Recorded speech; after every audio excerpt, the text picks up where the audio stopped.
सभी माँ बाप अपनी बेटियों के लिए अच्छा वर ढूंढते हैं, अच्छा घर ढूंढते हैं। सबसे पहले देखते हैं बेटा कितना कमाता है, हमारी बेटी को खिला भी देगा या नहीं, घर बार अच्छा है। सभी यही सोचते हैं दूसरे घर जाएगी बेटी परेशान ना हो, दुख तकलीफ ना हो इसको। अपने बच्चों के लिए हर माँ बाप का ये फर्ज भी है। लेकिन न जाने कितनी बेटियों को जानवर पति मिले। उन जानवरों ने उन बेटियों को, जिन बेटियों को उनके भैया ने कभी हाथ नहीं लगाया, उनके माँ बाप ने कभी टच नहीं किया, वहां जानवरों की तरह पीटा गया। ऐसे ऐसे बेचारियों के बदनसीब, ऐसी नसीब को कह देते हैं कि नसीब। वे शिकायत भी करती है ना अगर मायके में जाके, तो कह देते हैं आज ठीक हो जाएगा, कल, साल, 2 साल, लेकिन वो जानवर ठीक ना होता जल्दी से, बिल्कुल भी नहीं। ऐसा ही एक जानवर एक बेटी को मिला। इस बेटी की तलाश जब बेटी की मां ने शुरू की, 1.5 साल तक इस बेटी का पता नहीं चला कि ये बेटी है तो है कहां। दामाद को फोन करते थे, कह देता ड्यूटी पे हूं, कभी कुछ कभी कुछ। माँ बाप को जब शक हुआ कि हमारी बेटी के साथ कहीं कुछ अनहोनी तो नहीं हो गई, तब कहीं जाके इस जानवर का पता लगा कि हमारी बेटी का इसने क्या हश्र किया। आज एक ऐसी कहानी हृदय विदारक, जिस बेटी की कोई खता नहीं थी, उस बेटी को ऐसी सजा मिली जिसको सुन के जिस वक्त ये राज खुला था, रूहें कांप गई थी लोगों की। क्या हुआ था, आइए जानते हैं सब कुछ इस वीडियो में विस्तार से। उत्तर प्रदेश के जालौन का एक मशहूर कस्बा है उरई, और इस कस्बे से 3 किलोमीटर दूर एक गांव पड़ता है सरसोखी गांव।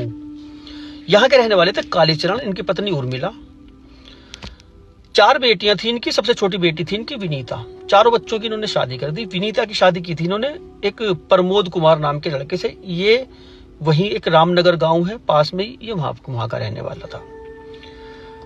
3 जनवरी 2020 की बात है। कालीचरण और उर्मिला उरई थाना प्रभारी के पास पहुंचे। शिव गोपाल वर्मा इनका नाम है, थाना प्रभारी के। इन्होंने शिकायत दर्ज कराई कि हमने अपनी बेटी की शादी प्रमोद कुमार से की थी और पिछले 1.5 साल से हमारी बेटी से हमारी बात नहीं हो रही। प्रमोद से कहते हैं बात करा तो कभी कह देता है ड्यूटी पे हूं, कभी कह देता है कभी कह देता है कहीं, और बेटी को लेकर वो दिल्ली गया हुआ है, जो वो बोलता है हमसे, लेकिन बेटी से हमारी बात नहीं कराता। सारी बात बताई इन्होंने। 3 बेटियां हैं इनके, प्रमोद कुमार के और इनकी बेटी विनीता के। बेटियां दादा दादी के पास है और पति पत्नी दोनों ये दिल्ली काम करने के लिए गए हुए हैं। ये प्रमोद कुमार इनको बताता था। शिव गोपाल वर्मा ने ये मामला संज्ञान में लिया, एक टीम बनाई। इन्होंने बताया था कालीचरण ने कि वो प्रमोद अभी गांव में आया हुआ है। गांव के उस घर पे इन्होंने छापा मारा। वहां इनके पिताजी थे, ये खेमराज इनका नाम था, प्रमोद कुमार के जो पिताजी। उनसे पूछा कहाँ है, उन्होंने कहा हाँ दिल्ली से आया हुआ तो है, यहीं कहीं होगा यार दोस्तों में कहीं। इसको पता लग गया प्रमोद कुमार को कि पुलिस आई थी घर पे। ये भागने की फिराक में लगा, रेलवे स्टेशन से गिरफ्तार हो गया। इससे पूछताछ की। पूछताछ में इसने बताया कि विनीता तो दिल्ली में है। अब जो थाना प्रभारी है उन्होंने कहा शिव गोपाल वर्मा ने कि हमारी बात करा दे भाई, जब दिल्ली में। उसने कहा उसके पास तो मोबाइल ही नहीं है। इन्होंने कहा तू भी तो बात करता होगा किसी नंबर पे, तेरा कोई पट्टीदार हो वहाँ मेल मिलने वाला हो, उससे हमारी बात करा दे, विनीता से वो बात करा देगा। उन्होंने कहा नहीं हमारे पास तो नहीं है। काफी सारे सवाल इसके ऊपर दागे गए। इसके जवाब जब गड़बड़ाने लगे, थाना प्रभारी शिव गोपाल वर्मा ने इससे कड़ाई से पूछताछ की, अच्छी तरह पुलिस अंदाज में। ये टूट गए। टूटने के बाद इनका मकान है प्रमोद कुमार का, एक अलग मकान, वहां पुलिस को लेके गए। उस मकान में 3 कमरे बाहर बने हुए हैं। 3 शेड का वो मकान अंदर की तरफ लेके गया, जिस कमरे में ये रहा करते थे। वहां उसने इशारे से बताया कि विनीता यहाँ पे है, फर्श की तरफ इशारा करके। मजदूर बुलाए गए। पहले रोड़ी वोड़ी थी, जैसे फर्श करने के बाद रोड़ी डाल देते हैं ना ऊपर की तरफ, फिर फर्श करते हैं। फर्श तोड़ा गया, रोड़ी हटाई गई, मिट्टी खोदी गई, अंदर से एक कंकाल निकला। विनीता का कंकाल था। ऐसे इसके जब माँ बाप को पता लगा, खुद प्रमोद कुमार के माँ बाप को, इनको भी नहीं पता था बेटी ने बहू के साथ इसने क्या कर दिया। उनको भी यही पता था कि दिल्ली रख रखी, दिल्ली रहता है वहीं पे ही, इनको भी यही पता था। अब सब ये भी हैरत में भाई। धीरे धीरे गांव वालों को पता लगा।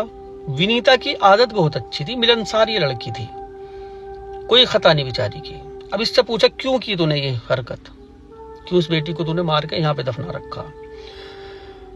इनकी शादी हुई थी, 5 साल शादी को हुए थे अभी। 3 बेटियां पैदा हो गई थी 5 साल के दौरान। ये कुछ काम नहीं करता था प्रमोद कुमार। विनीता इससे काम के लिए कहती थी कि कुछ काम धाम कर ले, बच्चे हैं, बेटियां हैं हमारे।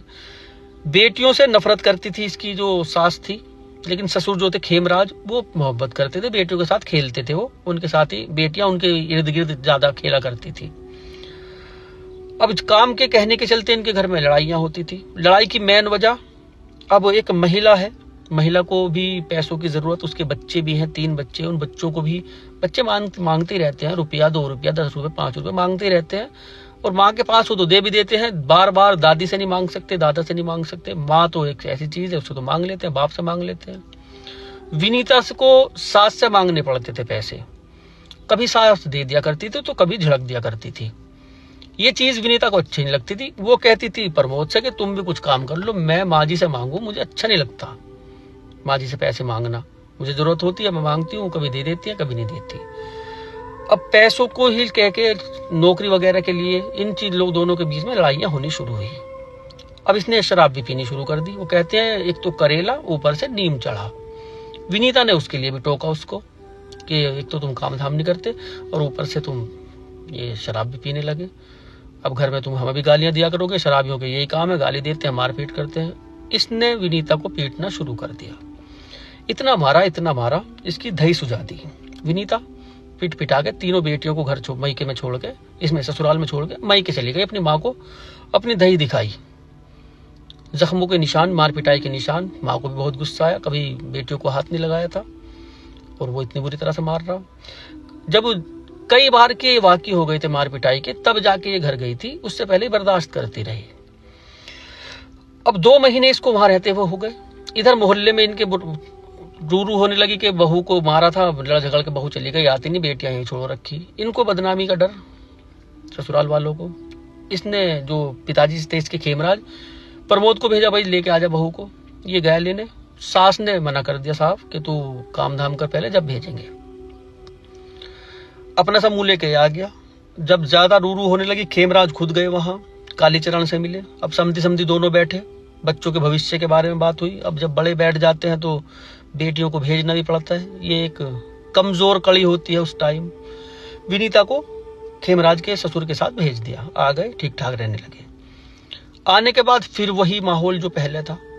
जानवर सुधरते नहीं है ना बिल्कुल भी, फिर वही मार पिटाई, यही सब कुछ। अब विनीता ने भी सामना करना शुरू कर दिया। एक इंसान कब तक बर्दाश्त करे। ये महिला थाने चली गई। महिला थाने जाके कंप्लेन दर्ज करा दी। वहां इनको दोनों को बुलाया, इनके परिवार के लोग भी आए। वहां पर समझाइश हुई, समझा के इनको भेज दिया गया वापस।